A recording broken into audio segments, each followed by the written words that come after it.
আসসালামু আলাইকুম রহমতুল্লাহ। আমাদের সমাজে কিছু বাস্তবতার কথা বলি।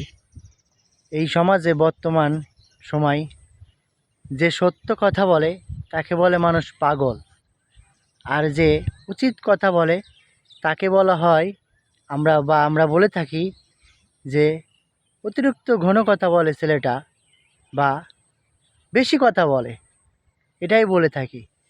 তো আমরা যারা সত্য কথা বলি, ইনশাআল্লাহ সবাই চেষ্টা করব সবসময় সত্য কথা বলার, এবং যারা সত্য কথা বলি তাদের উদ্দেশ্যে কিছু মেসেজ দিতে চাই।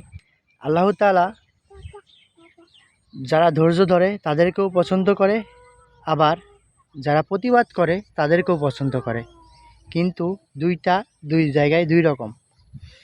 যেমন আল্লাহ তাআলা বলেছেন, নিজের উপরে জুলুম হইলে তুমি ধৈর্য ধরো, আর অন্যের উপরে জুলুম করা দেখলে তখন তুমি প্রতিবাদ করো।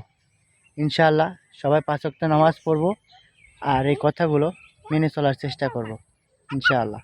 আল্লাহ হাফেজ।